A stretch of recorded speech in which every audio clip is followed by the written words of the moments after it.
Hey guys, I wanted to talk a little bit today about bar chords. Bar chords can be an intensely frustrating experience for a beginning guitar player. Uh, it for me, I actually quit guitar for several years when I first encountered bar chords because I just felt that they were just too difficult and just too insurmountable, and it was so frustrating trying to put in this effort and really get a little bit out. And it sadly, I wound up quitting because of it. And that's the worst thing that you can do, guys. The whole reason I'm making this video, feel compelled to make it, and I'm not even a professional YouTuber, or a professional guitarist for that matter, but the decision to quit was such a bad decision, and it didn't have to happen, that I feel compelled to really talk about bar chords and the trials and tribulations and learning them, and some insights that I had about the chord, and experiences that I had about going through the process of learning the chord, that I want to talk about, because maybe if someone's really at that point, maybe I can talk them off the ledge, and maybe they'll get a little bit of something out of this. My goal for this video is not to teach. There's plenty of other videos on YouTube for that, and there's really wonderful guitar teachers on YouTube that have probably taught millions of people, myself included, how to play bar chords, and for me, how to just play guitar in general. I did take some lessons from a teacher for a while, and they were helpful. But for me, the casual approach, I approach guitar as a hobby. I don't approach it as an aspiring musician may approach it. I don't take it as seriously. I consider it a fun, stress relieving activity, unwind at the end of a long day, that sort of thing. So I don't really put a lot of pressure on myself. And sometimes in lessons that is the case, right? There's a momentum, and there's things to be taught at certain times, and then move on and learn other concepts. A more structured approach. And for some people, that structured approach may be better for that person. If that person's aspirations are to take the instrument more seriously, then yeah, the professional approach, the teaching approach, probably is better. Also, a benefit of a live teacher versus a YouTube situation. The teacher's going to be there and know when you're doing things wrong, and be able to stop you before it develops into a bad habit. And you don't really have that with you. So pros and cons, and as I said, plenty of room for both. I'm just sharing my own personal experience, and for me, it was more advantageous for me to do it more casually. So, what is the problem with bar chords? Well, we're going to get into that, but before I get into too much detail about technique, and again, I'm not going to teach how to play it. Plenty of videos for that, but there are certain things that I'll call them prerequisites, that really need to be locked in before we even go there. So one of those things, quite foundationally, is to recognize the mechanics of the guitar, the way that it's laid out. It can be overwhelming in the beginning because there's so many different kinds of guitars. There's acoustic guitars, and there's electric guitars, and then for each of those, there's different body shapes and what they call the scale length, and all kinds of different types of things. I'm not going to get into a lot of that either, but I do want to cover a couple of fundamental things. First off, I'm going to assume that you've reached the stage where you've maybe starting to feel really confident about the open chords, right? The cowboy chords, chords like E major and E minor, and A major and A minor, D, C, G, and already now you possess the knowledge to play the guts of hundreds of songs, thousands of songs probably. And if you're a good singer, maybe even go to an open mic night and sound really, really awesome. And that's fantastic, and that's great. And you can just play those open chords, play nothing else, and be really, really good and impress your friends and so forth. And I would recommend that you feel comfortable with that aspect of your playing first before you move on. Now, I want to talk a little bit about the acoustic guitar and the electric guitar. So many people start with acoustic guitars, and that's totally fine. That's a conventional way to start. You go to some music shop or you get a gift, and it's an acoustic guitar, and you start playing on that. Nothing at all wrong with that. But you should be aware of certain things about the acoustic guitar where it differs from other guitars, like the electric guitar. And by acoustic guitar, I'm talking about steel string guitars. All right, there are what they call classical guitars that don't have steel strings, that have nylon strings. They're not as common, but steel string guitars are much more common. I should, though, talk a little bit about nylon string guitars because you may have one and you may be learning on that. But I'll be brief on that. So nylon string guitars have they have nylon strings. And those strings, it's just a different technology. And it's a different, with classical guitar, it's usually a different style of play than playing chords. You're playing more what they call finger style, single notes on the string type thing. And for that reason, to make that more convenient, what you'll find is that it's called the nut width, right? Actually, it's the width of the neck is actually, I'm exaggerating here, but it's wider than on most steel string acoustic guitars. And that just makes it easier to play the individual strings because you're not playing as many chords. You most certainly can play chords on nylon string guitars, and I have a nylon string guitar, and I do it all the time. But you have to contend with the fact that it's going to be a bit wider here. And for a beginner, that can be a challenge too. And if you have small, or if you have shorter fingers, it could be a challenge and so forth. So just recognize that. I'm going to focus more on steel string guitars because that's what I have here. And I want to talk more about that. So my first acoustic guitar I purchased from a music store that was going out of business many years ago. And I began to express an interest to learn the guitar. So like most of you probably did, I started with the open chords. And I got to after those, I'd purchased this book along with the guitar that had sort of a structure for what order to learn things.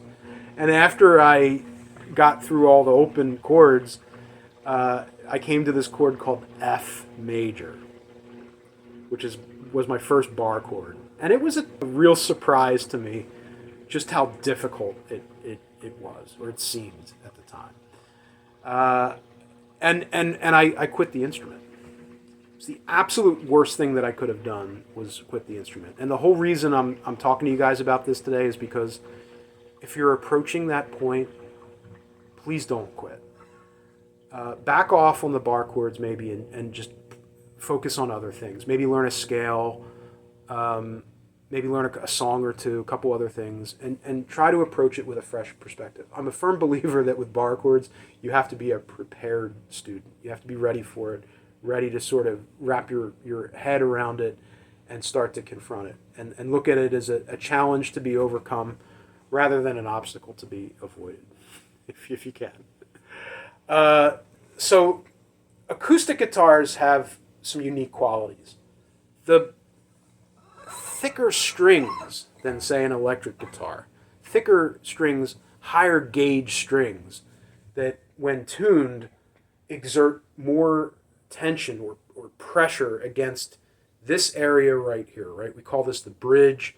This white piece here in the bridge is the saddle.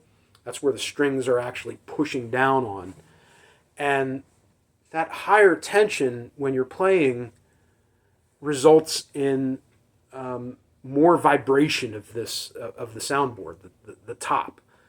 And that vibration, it's a tone wood, so that vibration is what creates the tone, makes the sound that we're all familiar with. But for that to happen, you really need to have a lot of force here, a lot of tension here, so that you can really get that top going.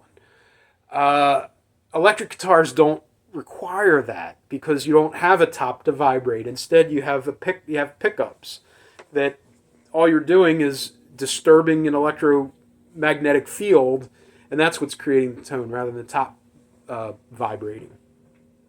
And for that reason, they can get away with much less tension, lighter gauge strings, exerting less tension, and therefore easier playability. So right there off the bat, conventional wisdom is you start with an acoustic guitar. You don't have to, okay? You could, especially if you're having trouble playing bar chords, try to practice it on an electric guitar. If you don't have one, see if you can budget for acquiring one. You can get a really, really good electric guitar that's inexpensive to purchase. There's really good brands out there like Squier and Yamaha, a few others. And I have a couple of Yamaha guitars, and I love them. They're fantastic. Even past beginner into intermediate stage, those guitars are wonderful. And they're not going to break the bank. So if you're struggling on the acoustic, consider switching to the electric for the reasons I mentioned. You don't have as much string tension, and it's going to be a bit more comfy. Electric guitars also have generally speaking, lower action, lower string height. They're just set up to be lower because without that tension, they can just be a bit lower off the frets, and that makes them for some people easier to play also. There's some folks that don't know what the big deal is. They pick it up and they play it on acoustic. Oh, I don't know what the big deal is. Well, if you're in that camp, consider yourself lucky, because in my experience, that's not the norm. Okay, so a story I want to share with you guys involves that first acoustic guitar. I purchased that guitar and I learned all the open chord positions, cowboy chords, and then I started to learn the F chord on that guitar. I got so frustrated with it that I quit the guitar and I put it in the closet and didn't touch it until many, many years later. Fortunately, I came to my senses and with a fresh outlook, fresh perspective, picked up the guitar, started playing again. It was the best decision I could have made. And I, for whatever reason, stuck with it the second time ever since. And it's been years now. Now, the first bar chord, as I said, that I learned was F major.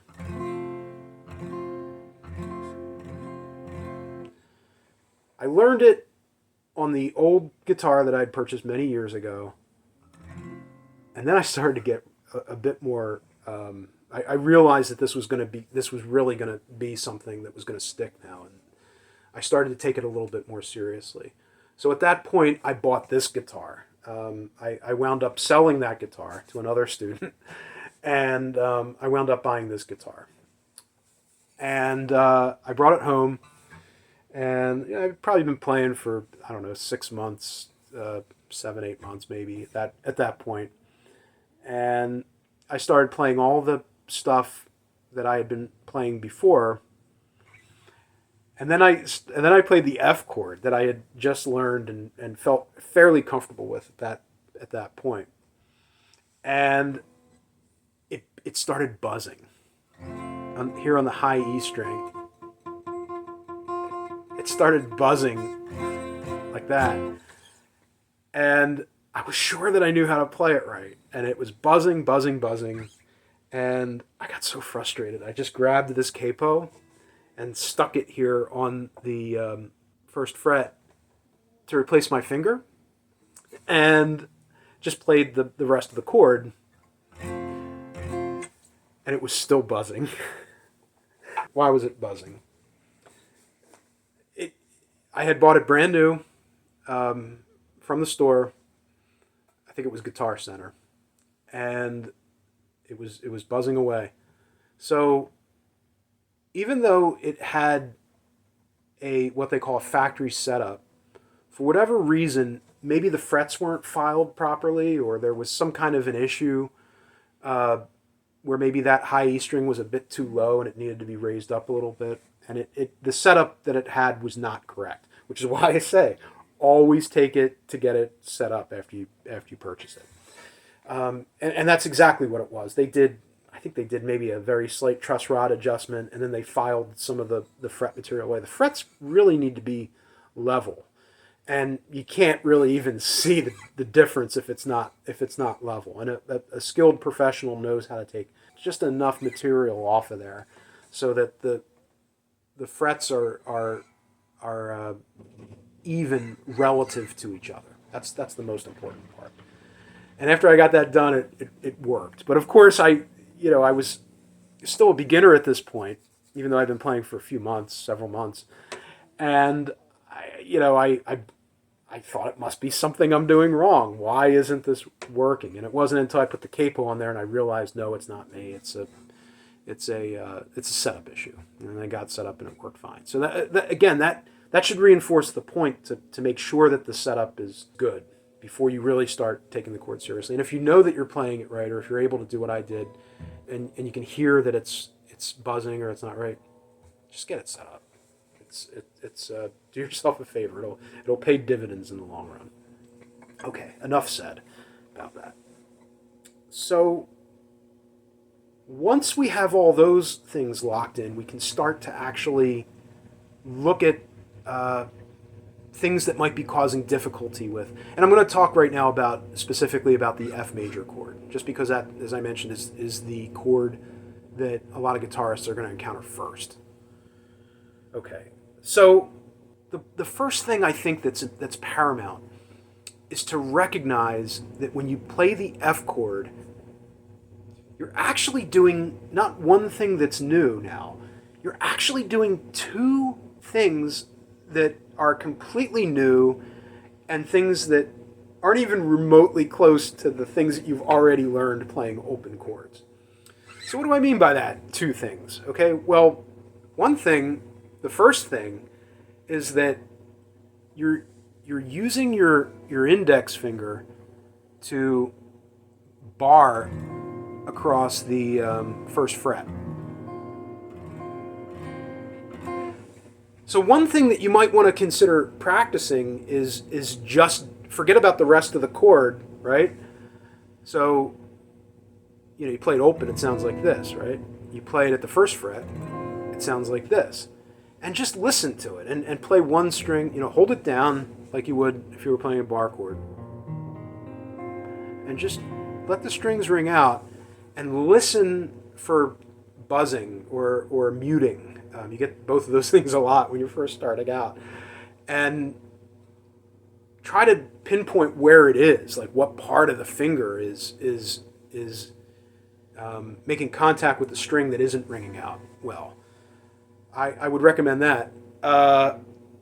And you can do it anytime, really, right? You could be doing something else, sitting watching TV or something. You can just sort of try to get that muscle memory going to really practice that one part.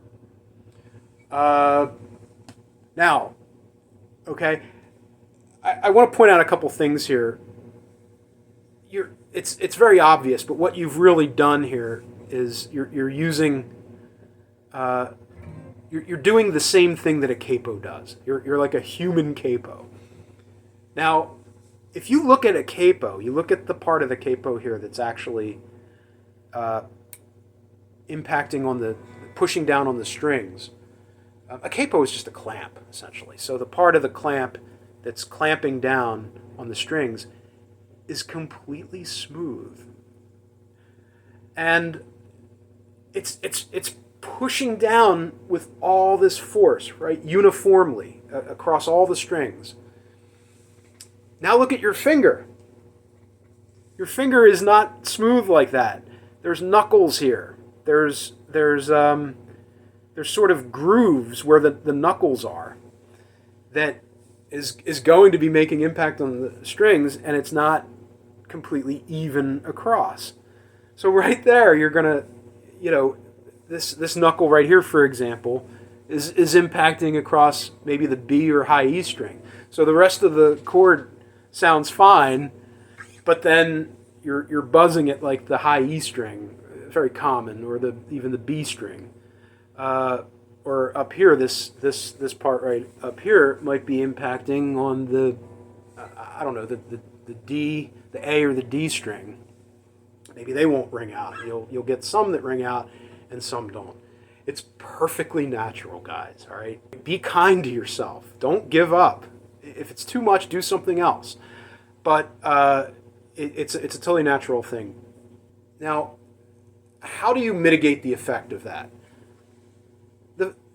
If you actually look at the finger, it's trained very well to do this.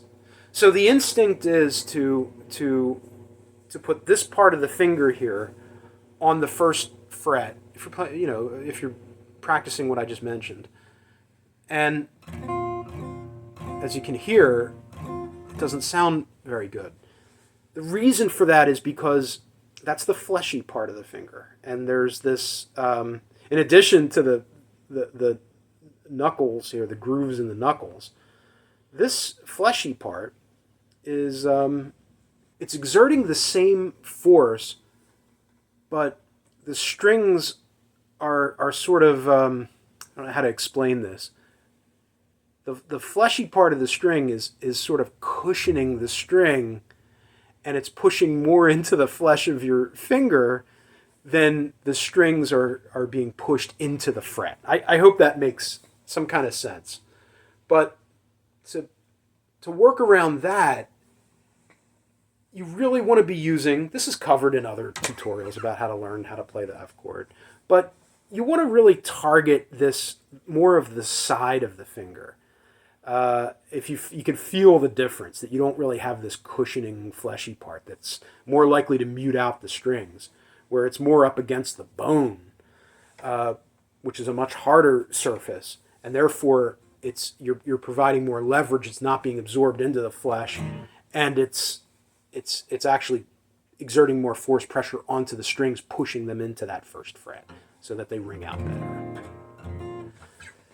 Okay, but right there, that you might be saying, wow, that's a huge problem, because you have this muscle memory now that you've had your whole life to do this and to push like this. Well, now you're sort of, having to develop the muscle memory to turn it a little bit, not all the way on the side, obviously, but a little bit on the side, so that you're targeting more this part.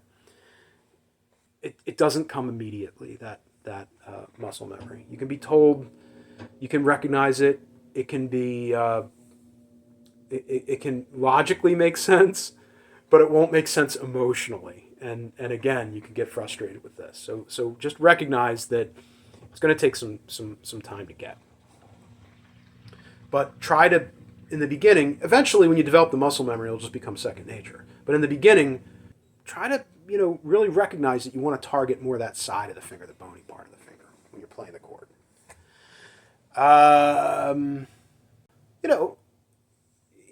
It's going to take a while to develop the strength necessary, even when you're using the right side of the finger, to really be effective here. And that takes, not just muscle memory, but actual physical hand strength right here. And that can be a challenge. Another thing that you can do is try not just to focus on this pinching motion here, right? You've got your thumb on the back of the neck here, right? And you're using that to pinch like this to create the bar.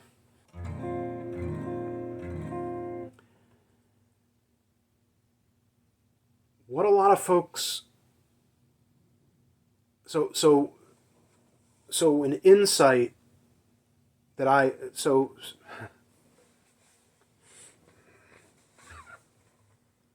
So one thing that I discovered is that you have this whole neck that you can also use to your advantage. So rather than just worrying about this sort of pinching motion and just getting that pinch right, especially when you're still developing that strength where you may not have it quite yet, you can actually, as you're pinching on the first fret, say you're doing everything right, and yet you're still not getting it all, or it's buzzing a little bit. In addition to pinching, try pulling the neck a little bit toward you. All right, you'll find that if you have that pinch, you don't even have to exert as much force with the pinch. The clamping force, I mean, when I say pinch. When you pull the neck towards you, you're using the levering action here of the neck, which is much larger surface than just this. And you'll find that it may be a bit easier then to do that, to actually pull the neck towards you. Now, some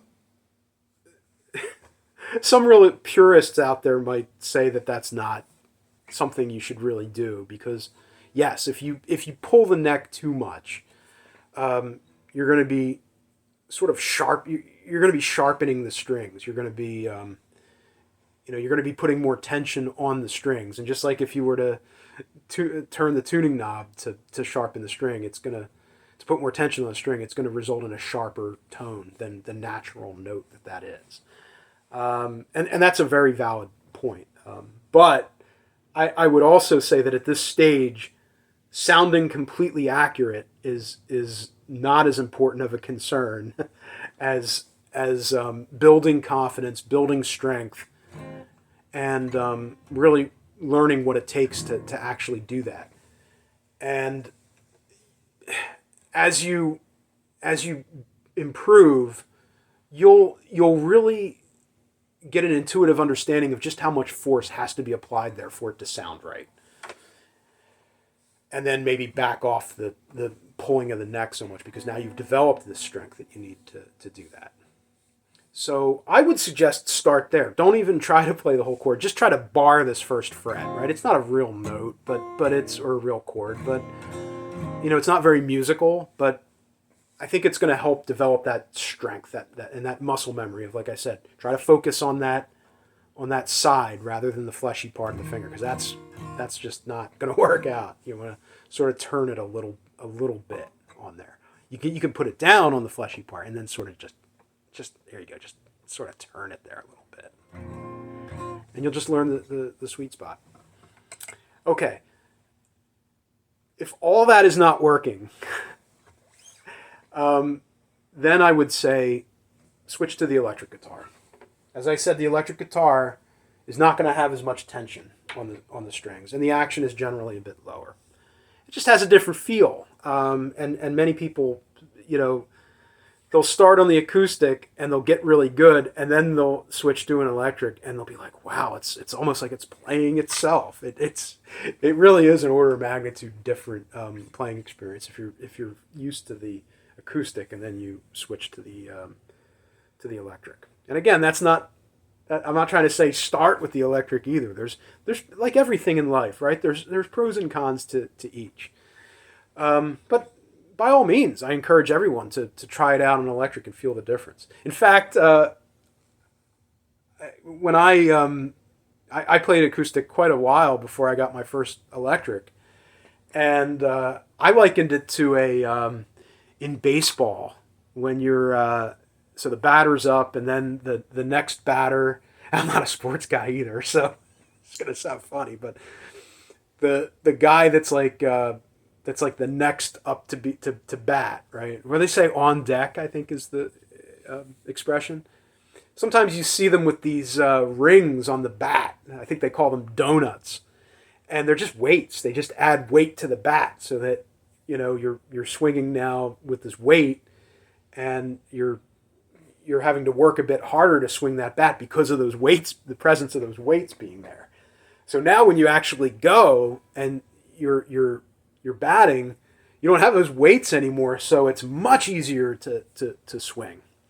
That's very much what I consider to be the difference between an acoustic and an electric guitar. The donuts are off the bat, guys. And because of that, all the same rules apply that I mentioned before. And a lot less force you're putting down.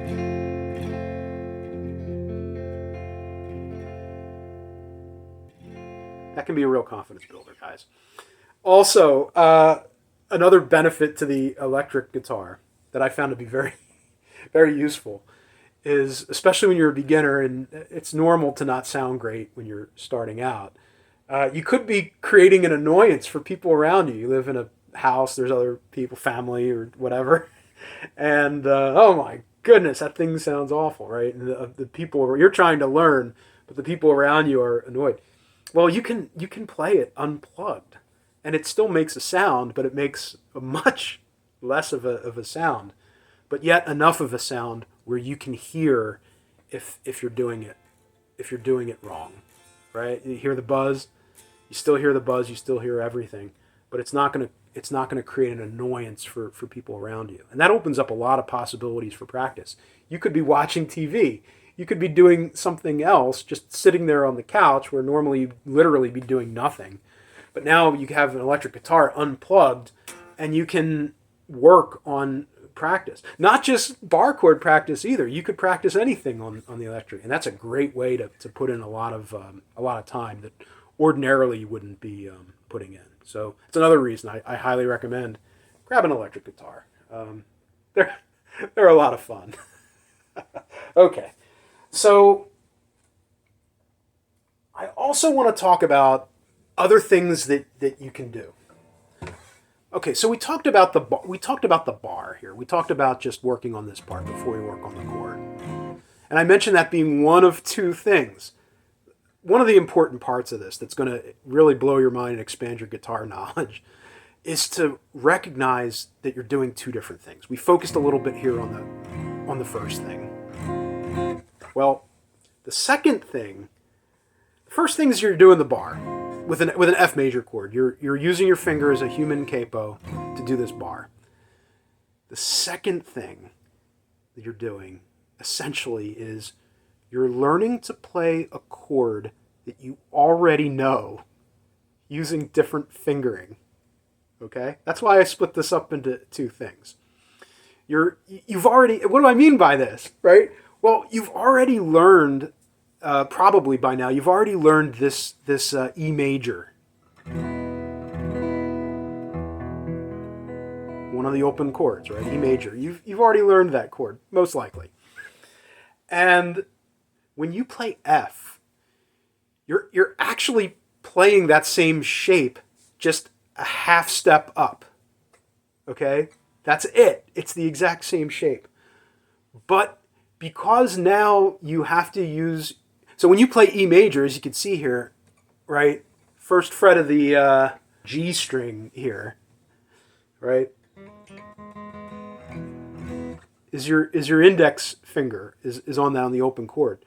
Well, even though you're using the same shape, you can't use those same fingers anymore now because your index finger is being used to bar across the first fret. In other words, I can just grab my capo here, as I did when I had this problem I talked about earlier, and you can stick it here on the first fret, like so, and then and then play the same exact shape that you play with E major, the E shape.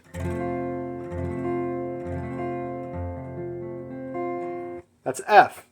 It's just a half step up. That's from E. That's all it is. In fact, there's this system out there. It's called the caged system. And I'm not going to talk much about caged. There's a lot of material about that out there. YouTube, books, you name it, about caged. In a nutshell, all caged is the idea that there's only so many chord shapes, right, that you play in the open position. You've probably learned most of them by this point.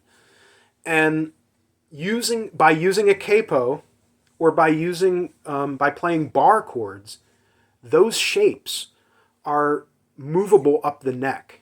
The exact same shape is movable up the neck, but of course now it's a different chord, even though it's the same shape. That's one of the cool things about guitar. Other instruments like piano, I've heard you have to play, all different shapes. So you have to memorize many, many more different shapes and build up the muscle memory for the piano on that.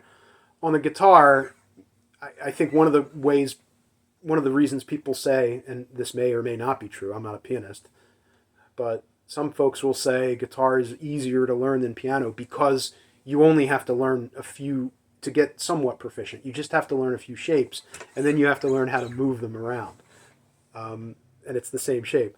But of course, if you've just been playing open chords using different fingerings, the fact that it's the same shape is really irrelevant because you're learning new muscle memory for playing the same shape. That's the second thing. The first thing is the clamp. The second thing is recognizing that you're playing the same shape now with different fingering. You're learning the E shape over again. In fact, when I was taking, and that doesn't, I'll mention now, that doesn't just apply to the F shape or other, even other shapes. Sometimes it's advantageous to learn a different way of doing really the same thing. I had been taking lessons for several months shortly after I got back into guitar after this hiatus. I first played, then I quit, and then I got back into it. And I knew I wanted to take it more seriously at that point. So I did, for several months, go to a music teacher.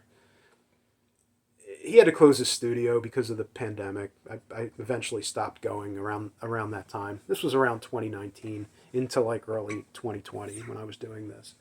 And, he was one of those old school, a great guy, but just one of those old school types that I just didn't take to as much as I do the more casual approach. And, he actually said, so I'd learned G, right? We all know G, one of the first chords you learn, really, open chord. You see it a lot. A lot of guitar songs are in the key of G. And the G chord is something you learn very, very early. He said, okay, you've learned G. G's great, but play G like this, right? Where you're putting the pinky here on the third fret of the high E, and you're using your middle finger, your middle finger and your ring finger, and your index finger is just sort of floating around here, not doing anything. Why would I want to do that? I spent all this time to build the muscle memory, learn G. I feel comfortable playing it like this. Why do I have to do that? Well, it does turn out that there are certain situations where that fingering is more advantageous. A lot of music in the key of G will have the chords G, C, and D. A lot of bluegrass songs, a lot of songs like that. G is a very traditional key for bluegrass. And just a lot of songs in general is in that key. So in songs like that, you may find yourself having to transition between the G and the C, right? Well, if you play G the traditional way people play G, it can be, that's a lot of movement there to transition from G to C. I still prefer to do it because it's hard for me to unlearn G, but it really is advantageous. I tried to start learning it, G, with this other fingering just to make it it also makes it easier to play variations of G, different. So a lot of chords have different, I guess they're called embellishments or different qualities to them that make them a slightly different chord, where it's still G, but it's just a variation of G. And those variations can be easy to play using those different, having that index finger available. So even for other shapes and other chords, sometimes there's different ways to play them, and sometimes you really should explore those different ways to play them. If you're learning a bar chord, you got no choice. You got to learn a different style of playing E. So another thing you can try, even before, say you're struggling with the F chord and you just want to go back to open chords, which is totally fine. You can just play E major. Using so knowing now that F is just a half step away from E, you could just slide down a half step and play E just with these fingers, and just sort of just sort of get the feel for this index finger here. Just sort of get the feeling of how that's gonna feel. In a bar type situation. You're not actually barring, you're placing it like north of the nut here.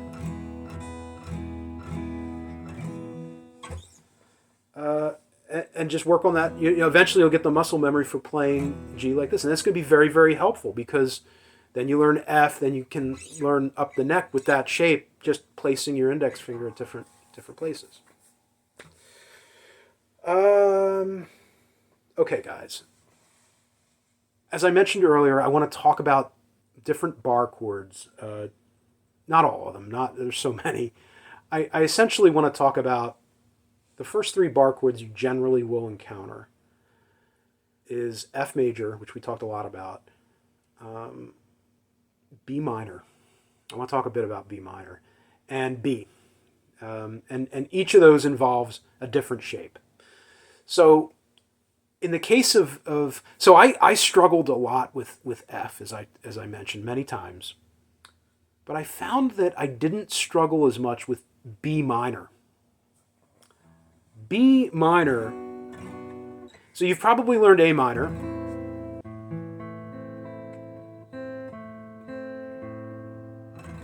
Right? So just like in the case of E to F, with A minor, your index finger now you go up a full step in this case, and your index finger now is a bar, and you're playing that A major shape. Again, you have to use different fingering now. So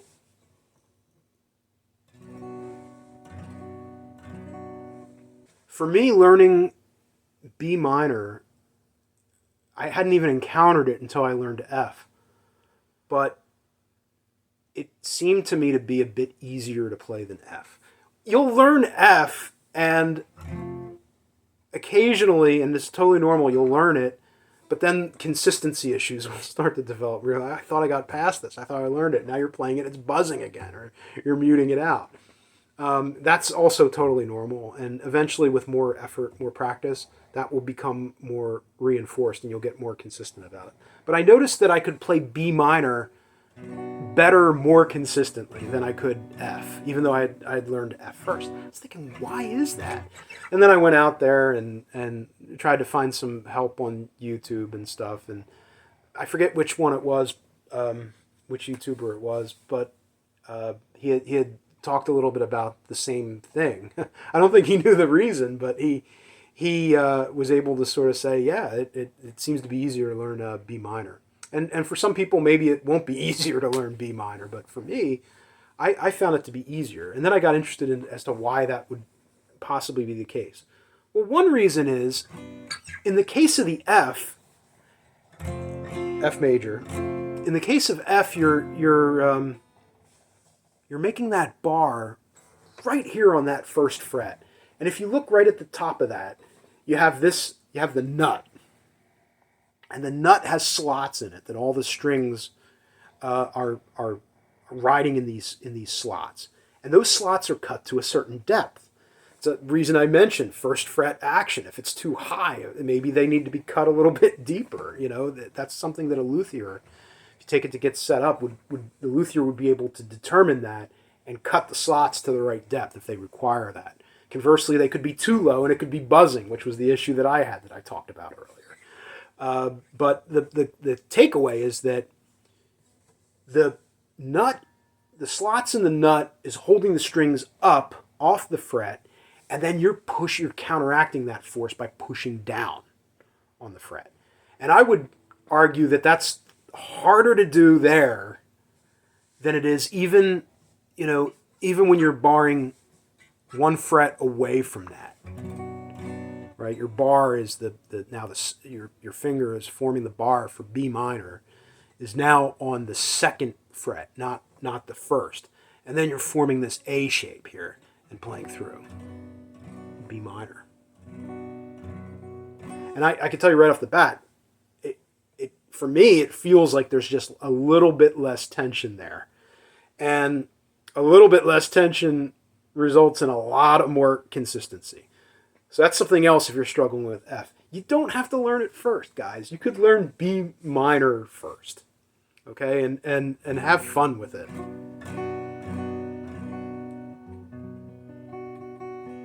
try to recognize where it's buzzing out, where it may be muting, and then in your in your mind, try to just put more pressure, keep the pressure consistent where it sounds good, and then just apply more pressure where it is. Same rules apply. You can pull the neck. Pulling the neck is I think probably the single best thing you can do. Don't go crazy and try to yank it off. And as I said, yes, you may be sharpening the strings a bit when you're doing that, but I would say that that's the least important consideration at this particular time. Building the confidence and so forth is the most important part. Okay, so before I go, I want to talk a little bit about B major chord, because this chord, maybe you've learned B minor, you've learned F, and you're feeling confident, which is great. But now you're encountering B major, and B major you may encounter quite a bit. In I don't want to get into too much music theory, but it's a chord that you'll encounter. Now, there's a couple different ways you can play it. B major is really you probably have learned A, very common chord, the open position here for A. And there's different ways to play that. Some people play it with the first three fingers. Some people play it with the last three fingers. And there's pros and cons for each method, right? There's variations of A, for example, that this is probably not the best fingering for. But using what we had talked about earlier regarding the cage system, if you just move that up a half step and then bar at the second fret, well, that's B, right? A is here, and then B is a did I say half step? I meant a full step, one step. So that's one way you can approach it. But that's totally acceptable. And even when I was in lessons, the instructor was totally okay with me playing it like that. But as you move up the neck, there's some problems with that approach too, because as you move up the neck, it can be a bit harder to bunch those fingers together, as the frets will be closer together as you move up the neck. So a common way that you see it played is like this, okay? Where you're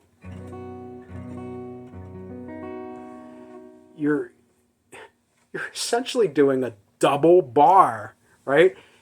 In addition now to barring here across the second fret completely with your index finger, now your ring finger has to bar across the D, G, and B strings, and the high E stays open. Okay, it's so challenging. Even at this stage, it's challenging for me to do that. Again, it's easier on an electric guitar than it is an acoustic guitar, because you're fighting against a lot less tension on the electric than the acoustic. But it is possibly, because you see it done.